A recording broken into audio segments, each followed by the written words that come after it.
Bihar police मुख्यालय के ADG Jitendra Singh Gangwar ने बताया है कि बिहार में हाल ही में बड़े पैमाने पर सिपाही और दरोगा की बहाली प्रक्रिया शुरू कर दी गई है।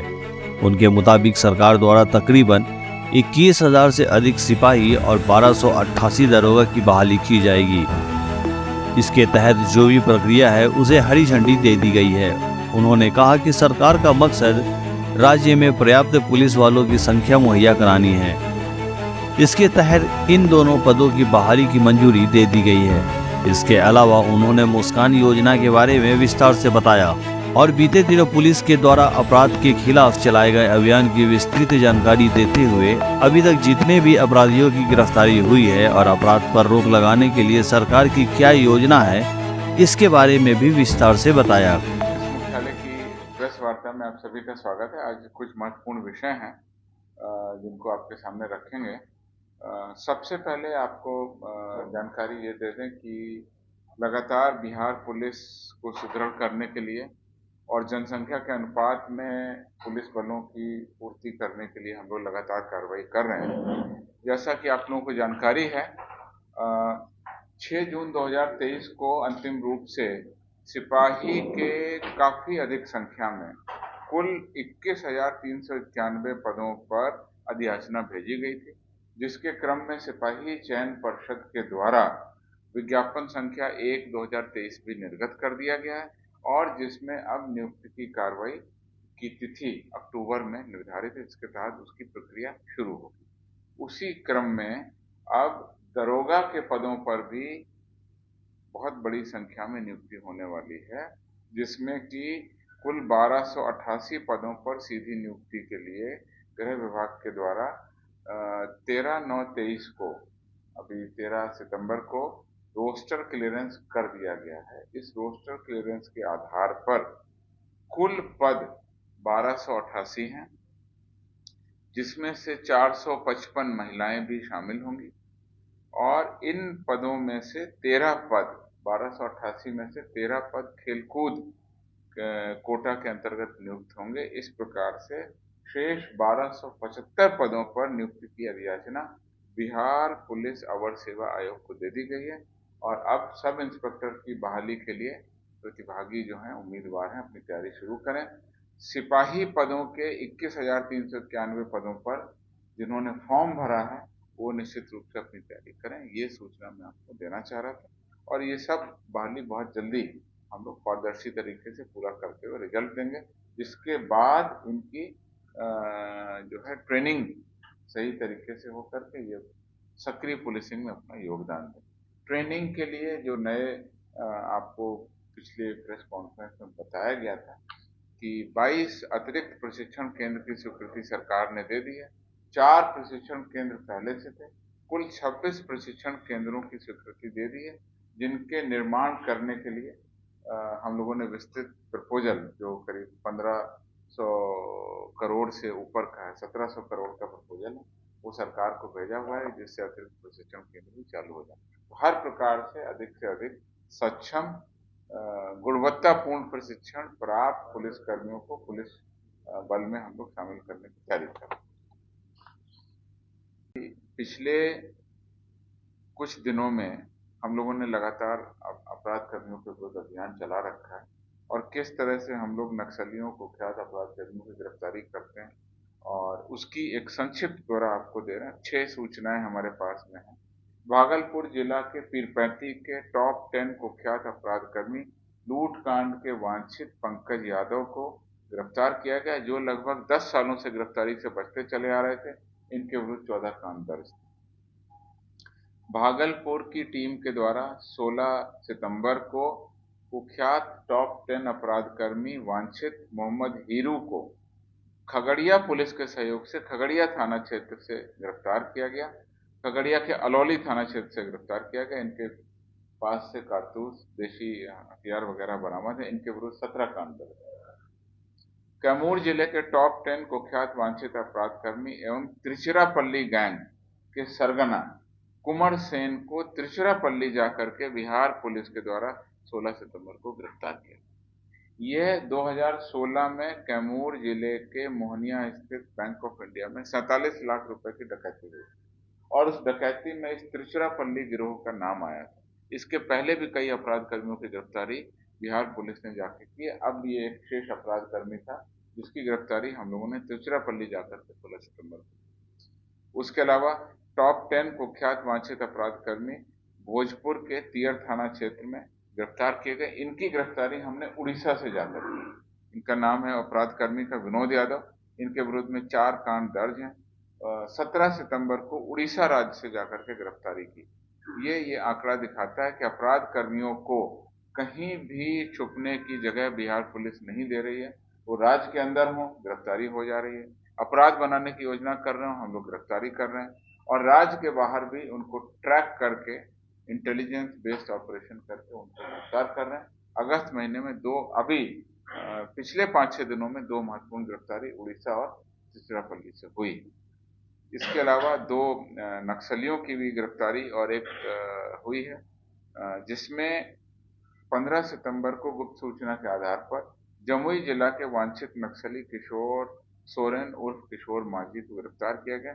इसके विरुद्ध यूएपीए एक्ट और विस्फोटक पदार्थ अधिनियम के कांड दर्ज हैं। सारण के सरैया थाना में रामबाग स्थित मंदिर के पास कुछ अपराध कर्मी डकैती की योजना बना रहे थे। बिहार पुलिस के द्वारा प्रोएक्टिव पुलिसिंग और इंटेलिजेंस बेस्ड ऑपरेशन करते हुए इस डकैती की योजना बनाते हुए 5 अपराध कर्मी राणा कुमार, बिट्टू कुमार, प्रिंस कुमार, भास्कर और कमलेश को गिरफ्तार कर लिया गया। इनके पास से एक मोटरसाइकिल, एक स्कॉर्पियो, 2 देशी कट्टा, 2 जिंदा कारतूस बरामद किए।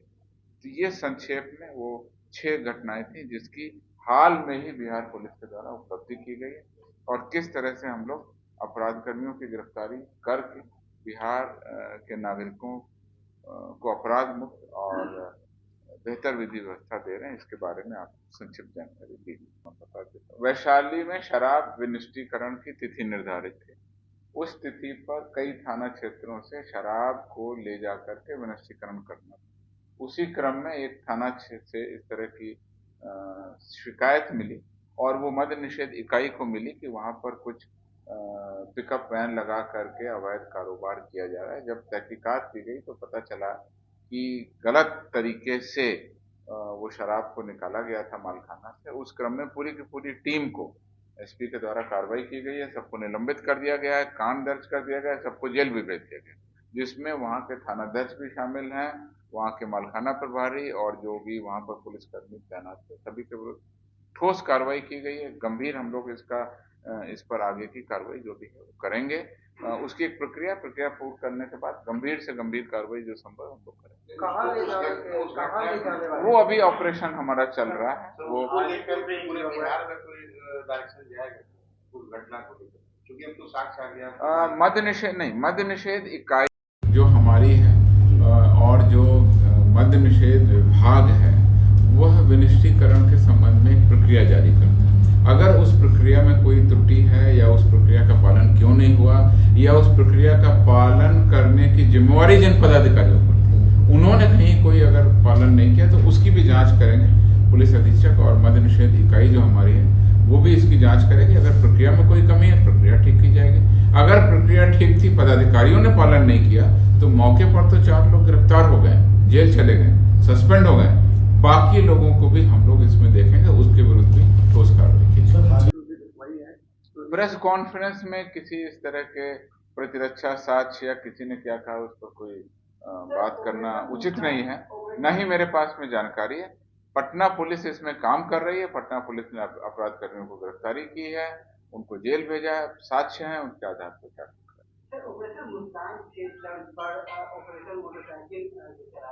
उसका नाम है ऑपरेशन मुस्कान पार्ट 2, डबल धमाका।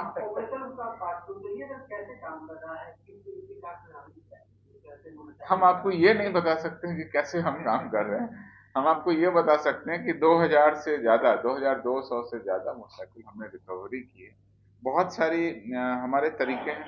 पिछली बार हमने आपको बताया था कि औचक हम लोग चेकिंग करते, उसमें भी बहुत सारी मोटरसाइकिल रिकवरी होती है। उसके अलावा जो मोटरसाइकिल अगर एक भी पकड़ी गई तो फिर उससे हम थॉरो इंट्रोगेशन करते हैं।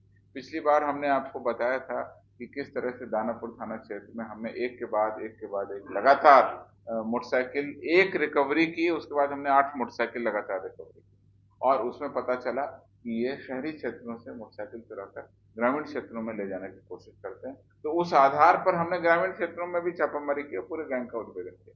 तो ये कुल मिलाकर के पूरे बिहार पुलिस की उपलब्धि है और इसमें आपको जैसा मैंने बताया 2263 मोटरसाइकिल को हमने रिकवरी की है और 5256 मोबाइल को रिकवरी किया। तो मैं कह सकता हूँ कि ये डबल धमाका स्माइल लोगों के चेहरों पर हम ला रहे हैं। ऑपरेशन मुस्कान पार्ट 2 में मोटरसाइकिल और उसके अलावा सर मोबाइल। एक सवाल था कि जैसे चोरी की मोटरसाइकिल में सर दूसरा नंबर प्लेट चेंज करकर जो अवैध कारोबारी है, चाहे वो हथियार लेकर जा रहे हो चाहे वो शराब लेकर, तो सर उनके लिए क्या प्लान बनाया गया है? सारा प्लान है, हम आपको बता देंगे और कि किस तरह से पुलिस ने फेक नंबर प्लेट को भी पकड़ा और फेक नंबर प्लेट के आधार पर फिर इंजन नंबर चेसिस नंबर से मिलान करते हैं। कुछ लोग इंजन नंबर चेसिस नंबर से भी छेड़खान करते हैं तो फिर फॉरेंसिक साइंस लेबोरेटरी को भेजते हैं। फॉरेंसिक साइंस लेबोरेटरी हमें बताता है कि इसका पहले का नंबर ये था, बाद में ऊपर से पंच करके नंबर उसमें लगाया गया। सारी हमारी तकनीक है, हम लोग कार्रवाई करते हैं। तीसरी मुख्य उपलब्धि जो अपराध कर्मियों के विरुद्ध मुख्यालय स्तर पर विशेष इकाई विशेष कार्यबल गठित है, उसके द्वारा क्या विशेष कार्रवाई अभी तक की गई है जनवरी से लेकर अगस्त तक, वो मैं आपको बताऊंगा और खासकर अगस्त महीने में क्या उपलब्धि हुई है वो बताऊंगा और विस्तृत रूप से वो प्रेस नोट में आपके सामने जारी रहेगा। कुल जनवरी से लेकर अगस्त तक हमारा जो विशेष कार्यबल है जो मुख्यालय स्तर पर अपराध कर्मियों, नक्सलियों और संगठित अपराध के विरुद्ध विशेष रूप से कार्रवाई करता है, उसके तहत कुल मोस्ट वांटेड गिरफ्तार अपराधियों की संख्या 401 जनवरी से लेकर अगस्त तक, जिसमें 13 घोषित इनामी अपराध कर्मी हैं। गिरफ्तार टॉप 10 अपराध कर्मी 88, गिरफ्तार नक्सली 19, जिसमें से एक नक्सली पर इनाम घोषित था। कुल देशी हथियारों की बरामदगी एसटीएफ के द्वारा की गई 183, कुल जिंदा कारतूस की बरामदगी 7588, कुल पुलिस हथियारों की बरामदगी, बहुत सारे हथियार पुलिस से अभियान के क्रम में नक्सलियों के द्वारा कभी लूटे गए होंगे, उन सब की बरामदगी हो रही है। इसमें 5 पुलिस हथियारों की बरामदगी हुई है इस साल। AK-47 3, SLR 1, 303 rifle 1। जो 303 राइफल है वो इस महीने अगस्त में बरामद हुआ। कुल डेटोनेटर की बरामदगी है 13,806। इतनी भारी संख्या में डेटोनेटर नक्सलियों के खतरनाक मंसूबों की एक षड्यंत्र हो सकता था, जिसको समय रहते बिहार पुलिस और विशेष कार्यबल की टीम ने विफल कर दिया। इस प्रकार से इतनी बड़ी संख्या में अपराध कर्मियों, नक्सलियों की बरामदगी और हथियारों की बरामदगी हुई। इसमें कुछ महत्वपूर्ण गिरफ्तारी जो इस महीने की हैं, यानी अगस्त महीने की हैं, उसको आपके सामने रखता हूँ। 9 अगस्त को 50,000 रुपए के नामी कुख्यात अपराधी रणवीर यादव को उसके सहयोगी लालू यादव, मोहम्मद जावेद जो खगड़िया जिला के मानसी थाना अंतर्गत NH-31 से छापामारी कर अवैध अज्ञात के साथ में एसटीएफ के द्वारा गिरफ्तार किया गया। इस अपराध कर्मी पर 50,000 रुपए का नाम घोषित। अपराध कर्मी थे जिनको 18 अगस्त को संजय पिता का नाम राजेंद्र यादव, थाना फुलपरा, जिला मधुबनी को गिरफ्तार किया गया। इसके विरुद्ध कई सारे कांड दर्ज थे और 50,000 रुपए के इनाम घोषित थे। 25,000 रुपए के भी 2 अपराध कर्मियों की गिरफ्तारी हुई। 5 अगस्त को खगड़िया के इनामी 25,000 रुपए के इनामी अपराधी गुड्डू कुमार और 18 अगस्त को सारण जिला के 25,000 रुपए के इनामी कुख्यात वांछित अपराधी जटाशंकर सिंह उर्फ जटा। तो 2 हम लोगों ने एसटीएफ के द्वारा गिरफ्तार किए जिन पे 50,000 रुपए का इनाम, और 2 अपराधी गिरफ्तार किए जिनके ऊपर 25,000 रुपए का इनाम घोषित था। ये अगस्त महीने की रिपोर्ट। कुल 3 नक्सलियों की गिरफ्तारी हुई अगस्त महीने में, जिसमें 15 अगस्त को खासकर आप समझते हैं कि 15 अगस्त के दिन नक्सली कोई बड़ी घटना कर सकते हैं, तो उसके आलोक में हमारी टीम लगातार सतर्क रहती है और उसी क्रम में 15 अगस्त को बिहार एसटीएफ की विशेष टीम के द्वारा पीएलएफआई नक्सल संगठन के सक्रिय सदस्य विनोद और सूरदेव यादव को गिरफ्तार किया गया और इनके द्वारा निर्माणाधीन नहर पुल के कर्मियों से रंगदारी की मांग भी की गई थी। उसके बाद लगातार ये हम लोगों के निशाने पर थे। उनकी गिरफ्तारी 15 अगस्त को हुई। 17 अगस्त को एसटीएफ की टीम के द्वारा लखीसराय के कुख्यात वांछित नक्सली मनोज कोड़ा की गिरफ्तारी कजरा थाना अंतर्गत की गई। इसका विस्तृत ब्यौरा हम आपको प्रेस नोट में दे रहे हैं। कुल मिलाकर के कहने का आशय ये है कि अगस्त महीने को अगर देखें तो 2 50,000 रुपए के नामी, 2 25,000 रुपए के नामी और 3 नक्सलियों की गिरफ्तारी हुई। बहुत भारी संख्या में हथियारों की बरामदगी हुई और जनवरी से लेकर अगस्त तक आपको बताया कुल 183 हथियार और 7,588 कारतूसों की बरामदगी हुई, जिसका ब्यौरा हम प्रेस नोट में आपको दे रहे हैं। चौथी और अंतिम सूचना आपको मैं दे दूं, ऑपरेशन मुस्कान पार्ट 2। ऑपरेशन मुस्कान पार्ट 2 के बारे में आपको बताऊंगा। उसके पहले ऑपरेशन मुस्कान पार्ट 1, जिसके तहत हम लोग अधिक से अधिक मोबाइल फोन की रिकवरी कर उनके वास्तविक स्वामियों को पहुंचाते थे। वर्ष 2023 के जनवरी से लेकर के अब तक अगस्त माह तक कुल 5,000 से अधिक, कुल 5,256 मोबाइल से संबंधित आंकड़ा आपको पहले उपलब्ध कराया गया था। ये सभी मोबाइल हमने जनवरी से लेके उपलब्ध कराए थे, 5,256। अब इसके अलावा पार्ट 2 के अंतर्गत अब हम लोग मोटरसाइकिल पर अपना केंद्र रखे हुए हैं, क्योंकि मोटरसाइकिल ऑफिस काम पर आने जाने, बच्चों को स्कूल छोड़ने, घरेलू काम करने के लिए काफ़ी उपयोगी होता है। और जहाँ कहीं पे लगाते हैं, अगर चोरी हो जाती है तो उसकी रिकवरी की दिशा में ऑपरेशन मुस्कान पार्ट 2 हम लोगों ने शुरू किया है और एक अभियान के तहत रिकवरी कर अब उनके मालिकों को मोटरसाइकिल भी उपलब्ध करा रहे हैं। इसका आंकड़ा मेरे पास में है। जनवरी से अगस्त तक कुल 2,263 मोटरसाइकिल को रिकवरी कर उनके मालिकों तक पहुंचाया, जहां एक और 5,256 मोबाइल फोन रिकवरी किए पुलिस ने, वहीं दूसरी ओर 2,263 मोटरसाइकिल को भी रिकवरी किया। इसमें जो आंकड़े हैं वो 5 जिले हैं जहां सबसे ज्यादा मोटरसाइकिल हमने रिकवरी किए। समस्तीपुर में 266, गया में 252, नालंदा में 190, सारण में 166, दरभंगा में 110 और बाकी जिलों में 100 से कम। कुल आपको बताया 2,263। और ऑपरेशन मुस्कान पार्ट 2 के तहत भी हम नागरिकों के चेहरों पर खोई हुई मुस्कान वापस लाने की पुरजोर कोशिश। बहाली वाली में जो होता है दरोगा बहाली, 1288 पदों पर कुल रिक्ति 1288 पदों की थी। इसका रोस्टर क्लियरेंस हो गया। 455 पद इसमें महिलाओं के लिए चिन्हित हैं, महिलाएं उस पर बहाल होंगी। 1288 में जो 13 पद हैं वह खेलकूद कोटा के अंतर्गत निर्धारित है। मतलब 1% हम लोग खेलकूद कोटा के अंतर्गत, तो 1288 का 1% 12.88 होता है, उसको 13 करके 13 पद खेलकूद के लिए रिजर्व हैं। बिहार पुलिस अवर सेवा आयोग जो है वो शेष यानी 1288 में से 13 घटाते हैं तो 1275 पदों पर नियुक्ति के लिए हम लोग अधियाचना का प्रारूप आज तैयार कर रहे हैं। और मैं प्रेस कॉन्फ्रेंस के माध्यम से आपको सूचना देता हूं कि अगले 24 घंटों के अंदर हम लोग इस अधियाचना प्रपत्र को आयोग को भेज देंगे। उसके उपरांत आयोग छानबीन कर अपने स्तर से उसकी विज्ञापन निर्गत करेगा और विज्ञापन में आपको सारी जानकारी मिलेगी। इसके अलावा सर क्या कर रहे आपकी सिपाही का तो निकल गया, उनकी तो बहाली चल रही है, उनकी तो बहाली की प्रक्रिया है। विज्ञापन 1/300 क्या बता रहे हैं? नहीं, हम बता रहे हैं सिपाही के 21,391 पद हैं जिस पर विज्ञापन निकल गया है। 1/2023 विज्ञापन का संख्या है जिसमें अक्टूबर में उनकी परीक्षा की तिथि भी निर्धारित है। उसके अनुसार जिनको जो फिट कैंडिडेट है उनको एडमिट कार्ड जाएगा, उसके आधार पर उनकी परीक्षा। मैं केवल जानकारी दे रहा था।